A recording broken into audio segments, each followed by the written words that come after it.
Hello welcome back to the tasty table. ഇന്ന് വളരെ taste ആയിട്ടുള്ള ഒരു ക്രാബ് റോസ്റ്റിൻ്റെ റെസിപ്പി ആയിട്ടാണ് ഞാൻ വന്നിരിക്കുന്നത്. ഇത് മസ്റ്റ് ട്രൈ ആണ്. എല്ലാവരും ഇത് വീട്ടിൽ തയ്യാറാക്കി നോക്കണം. അതുപോലെ വളരെ പെട്ടെന്ന് നമുക്കിത് ഉണ്ടാക്കാൻ പറ്റും. നമുക്കപ്പോൾ റെസിപ്പി എന്താണെന്ന് നോക്കിയാലോ. ആദ്യം ഒരു പാൻ എടുക്കുക, അതിലേക്ക് ആവശ്യത്തിന് വെളിച്ചെണ്ണ ഒഴിച്ചു കൊടുക്കാം. എന്നിട്ട് ഞാൻ ഇവിടെ നാളികേരക്കൊത്ത് ചേർത്ത് കൊടുക്കുന്നുണ്ട്. നിങ്ങളുടെ കയ്യിൽ അത് അവൈലബിൾ ആണെങ്കിൽ മാത്രം ചേർത്ത് കൊടുക്കാം, കാരണം അത് ഓപ്ഷണലാണ്. ഈ നാളികേരക്കൊത്ത് ഒന്ന് സോട്ട് ചെയ്തെടുക്കാം. അതിനുശേഷം ഇഞ്ചിയും വെളുത്തുള്ളിയും ചതച്ച് വെച്ചിട്ടുള്ളത് ഇതിൽ ചേർത്ത് കൊടുത്തിട്ട് അതിൻ്റെ പച്ചമണം മാറുന്ന വരെ വഴറ്റി കൊടുക്കാം. അതിനുശേഷം നീളത്തിൽ കട്ട് ചെയ്ത് വെച്ചിട്ടുള്ള സവോള ചേർത്ത് കൊടുത്തിട്ട് നല്ലോണം സോട്ട് ചെയ്ത് കൊടുക്കാം. കൂടെ അതിലേക്ക് ആവശ്യത്തിനുള്ള ഉപ്പ് ചേർത്ത് കൊടുത്താൽ പെട്ടെന്ന് കുക്കായി കിട്ടും സവോള. ക്രാബിൻ്റെ ക്വാണ്ടിറ്റി അനുസരിച്ച് വേണം നമ്മൾ സവോള ചേർത്ത് കൊടുക്കാൻ. സവോള കൂടിപ്പോയാൽ ഒരു സ്വീറ്റ് ആയിട്ടുള്ളൊരു ടേസ്റ്റാവും നമുക്ക് കറിയിലേക്ക് ഉണ്ടാവുക. സവോള ഇപ്പോൾ ഓൾമോസ്റ്റ് ഒരു ബ്രൗൺ കളറായി വന്നിട്ടുണ്ട്. ഇനി നമുക്ക് ഇതിലേക്ക് പച്ചമുളകും കറിവേപ്പിലയും ചേർത്ത് കൊടുത്തിട്ട് ഒന്ന് സോട്ട് ചെയ്തെടുക്കാം കേട്ടോ.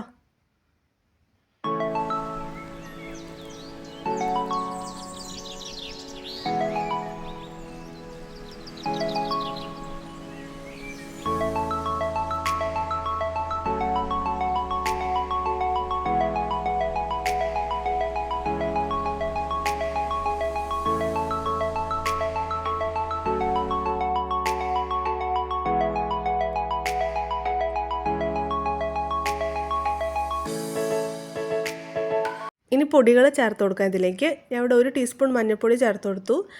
പിന്നെ 1.5 ടീസ്പൂൺ മല്ലിപ്പൊടി, 1 ടീസ്പൂൺ മുളക് പൊടി. കാശ്മീരി മുളക് പൊടി ഉണ്ടെങ്കിൽ അത് ചേർത്ത് കൊടുക്കാം. ഞാൻ ഇപ്പോൾ ഇവിടെ നോർമൽ മുളക് പൊടിയാണ് എടുത്തിട്ടുള്ളത്. പിന്നെ ചേർത്ത് കൊടുത്തിട്ടുള്ളത് ഗരം മസാല ഒരു 1/2 ടീസ്പൂൺ, പിന്നെ പെരിഞ്ചീരകത്തിൻ്റെ പൊടി 1/2 ടീസ്പൂൺ. പൊടികളുടെ പച്ചമണം മാറുന്നവരെ നല്ലോണം വഴറ്റി കൊടുക്കാം. അതിനുശേഷം നമുക്ക് തക്കാളി ചേർത്ത് കൊടുക്കാം കേട്ടോ. കുരുമുളക് പൊടി ഇപ്പോൾ ചേർത്ത് കൊടുക്കുന്നില്ല ഈ ഒരു സ്റ്റേജിൽ, കാരണം നമ്മൾ ഓൾറെഡി പച്ചമുളകും മുളക് പൊടിയും ചേർത്ത് കൊടുത്തിട്ടുണ്ട്. അപ്പോൾ അതിൻ്റെ ഒരു സ്പൈസി ലെവൽ അനുസരിച്ച് വേണം ഇനി കുരുമുളക് പൊടി ചേർത്ത് കൊടുക്കാൻ.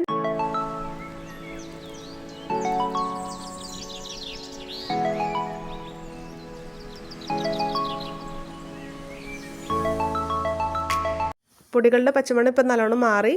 ഇനി നമുക്കിതിലേക്ക് തക്കാളി ചേർത്ത് കൊടുക്കാം. തക്കാളി നീളത്തിലാണ് കട്ട് ചെയ്ത് വെച്ചിട്ടുള്ളത്, അധികം ചെറുതാക്കി കട്ട് ചെയ്യേണ്ട ആവശ്യമില്ല. ഇനി നമുക്ക് ഒരു 10 മിനിറ്റ് ഇത് അടച്ച് വെച്ചിട്ട് കുക്ക് ചെയ്ത് കൊടുക്കാം. അടച്ച് വെച്ചു എന്ന് വിചാരിച്ചിട്ട് ഇടയ്ക്കിടയ്ക്ക് ഇളക്കി കൊടുക്കേണ്ട ആവശ്യമുണ്ട്. ആ തക്കാളിയുടെ ആ ഒരു വെള്ളമില്ലേ, ആ നീരൊന്ന് ഇറങ്ങാൻ വേണ്ടിയിട്ടാണ് നമ്മളിത് അടച്ച് വയ്ക്കുന്നത്.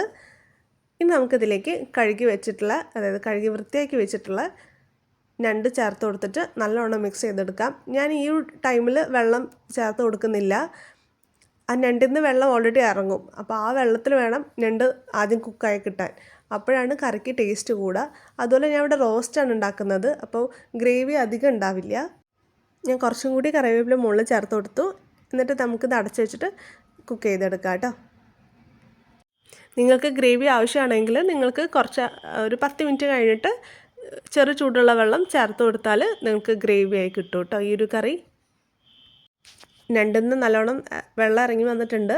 ഇനി മസാലയൊക്കെ ജസ്റ്റ് ആ ഞണ്ടിൻ്റെ മുകളിലേക്ക് ഇങ്ങനെ മിക്സ് ചെയ്ത് കൊടുത്തു ഞാൻ.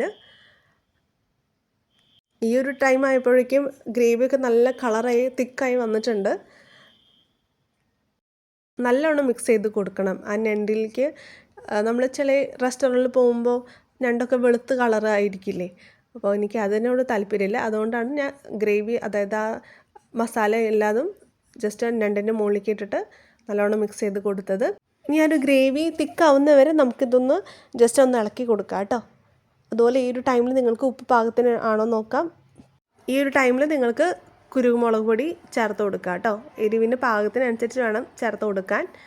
ഞാൻ ഇവിടെ കുറച്ച് ചേർത്ത് കൊടുക്കുന്നുള്ളൂ, കാരണം കുട്ടികളൊക്കെ കഴിക്കുമ്പോൾ എരിവ് കൂടുതലാണെങ്കിൽ അവർക്ക് ബുദ്ധിമുട്ടാവും. അതുപോലെ ഉപ്പ് എനിക്ക് കുറവായിരുന്നു, അപ്പോൾ ഞാൻ കുറച്ച് ചേർത്ത് കൊടുത്തിട്ടുണ്ട്.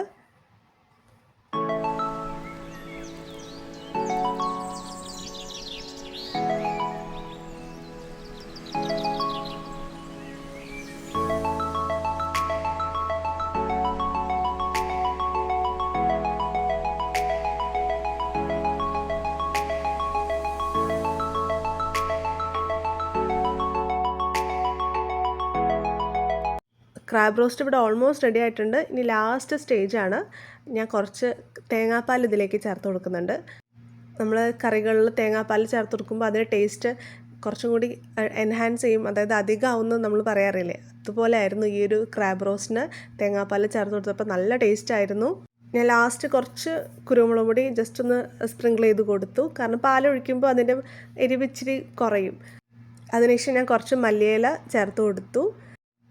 ടേസ്റ്റി ആയിട്ടുള്ള ക്രാബ് റോസ്റ്റ് ഇവിടെ റെഡി ആയിട്ടുണ്ട്. ഞാൻ കുറച്ച് കറിവേപ്പിലയും ചേർത്ത് കൊടുത്തു കേട്ടോ ലാസ്റ്റ്. എല്ലാവരും ഈ ഒരു ക്രാബ് റോസ്റ്റ് ട്രൈ ചെയ്ത് നോക്കണം. ചോറിൻ്റെ കൂടെയും ചപ്പാത്തിയുടെ കൂടെയും അതുപോലെ പൊറോട്ടയുടെ കൂടെയൊക്കെ നല്ലൊരു കോമ്പിനേഷനാണ്. നല്ല എരിവും പുളിയും ആയിട്ടുള്ള ക്രാബ് നല്ല ടേസ്റ്റിലായിരുന്നു കേട്ടോ ഈ ക്രാബ് റോസ്റ്റ്. നല്ല ഞണ്ട് കിട്ടുമ്പോൾ എല്ലാവരും ഈ ഒരു റെസിപ്പി ട്രൈ ചെയ്ത് നോക്കണം. സബ്സ്ക്രൈബ് ചെയ്യാതെ കാണുന്നവർ സബ്സ്ക്രൈബ് ചെയ്തിട്ട് വീഡിയോസ് കാണണം.